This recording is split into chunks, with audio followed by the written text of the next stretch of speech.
Hello, I'm the Reverend Tricia Hart, and I'm recording this monthly update on the last day of February. March will be here in a few hours, which means no matter how much cold and snowy weather shows up, from now on, spring 2021 is undeniably on the way. Every day, the minutes of daylight are multiplying, the equinox, that lovely time of balance between the darkness and the light, it's only a few weeks away, which means that we are surviving this winter. This season that was anticipated with so much uncertainty and fear, even dread, that was talked about with many scary adjectives. There really weren't exaggerations. Our nation, our world, many in this community and many other communities have experienced sickness, gotten right up close to it, and even death. Not to mention unemployment and hunger and uncertain housing, distrust of those we should be able to trust, and violence and hope. All of that this winter. It has changed us, and it's going to be a while before we fully understand how. I'm increasingly aware that the work now at First UU in these weeks of approaching spring is to imagine the future and dare to make plans for it. An almost bizarrely difficult task, since none of us knows what our situation will be even in 1 month from now, not to mention 2 months or 5 or 6. We know it won't be safe for large groups to gather in the meeting house for a while, but how long a while? And how about small groups? And what about gathering outside again? Or children? Or people who've been vaccinated? It's confusing to think about all of this. And then there are the lessons we're still learning that we must not forget, even when the pandemic is behind us. We need, in our planning, to hang on to what we now know about how to create community remotely through online worship and small groups and Zoom coffee hour, or sending in pictures of ourselves or our pets. We need to continue, this congregation needs to continue being a community that's learning better than it's ever known in the past how to connect person to person through telephone calls or sending notes or delivering small gifts or doing errands or seeing each other on computers. All of this is remote community, all of it's community, and all of it will continue, we hope. It's going to be fascinating as we live into the reality of being a congregation that offers both a robust online presence and an active in-person community. How do we do that?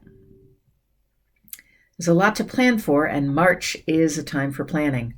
Planning programs for this spring and this fall, and also planning money.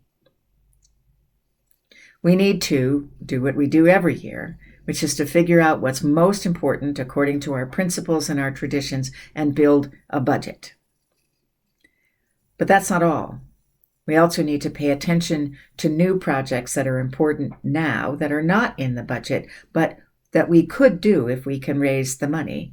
And the most important, the one that's number one on my list of special projects, is doing what we need to do to live stream services from the sanctuary.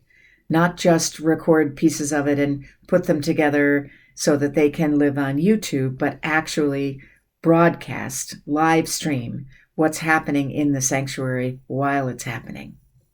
It's an exciting possibility. The proposal's in place, and we can probably do it. And the third way of planning money is to notice needs and opportunities that can be identified now that would make a difference in the next 3 to 5 years. In other words, how to best use money that's not in the budget, that isn't yet allocated, but could be available for initiatives that are important. We're beginning to call that an opportunities fund. All of this is stewardship. And I know that when we use that word stewardship, we think of the pledge campaign, and the pledge campaign, which is coming up, is will be very important, as it is every single year. You'll be hearing from the stewardship team who are getting organized now about that very soon. And the finance committee and the board is going to begin thinking about this because they will receive a budget proposal that Christina and I are working on at their meeting this month. And that proposal is taking into account what you said when you were asked about your convictions, your opinions of how the mission of the congregation and its spiritual priorities need to be reflected in its financial priorities too. The Fund for Remote Ministry is this special project idea. We don't know if that name is going to stick, but the idea that there's a live streaming project now, there will likely be other projects in the future. We want to kick that off. So I want you to watch for news about a very special musical event that's going to happen in April. You will not want to miss it.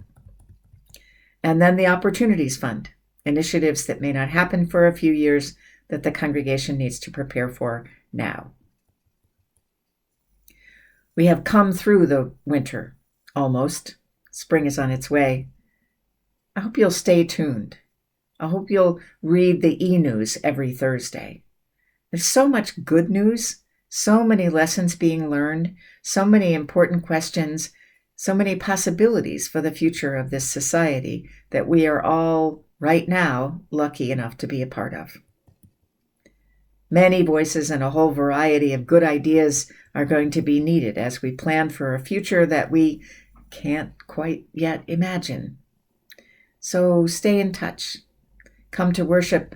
Come to coffee hour, either the regular coffee hour breakout rooms or the special new coffee hour circles. I went to one today. It was great. Write me an email if you have an idea or a question. I promise I'll get back to you as soon as I can. We are not, as the saying goes, out of the woods yet, but there is a path to follow. We can find it when we help each other. We will make it. Take very good care. Many blessings.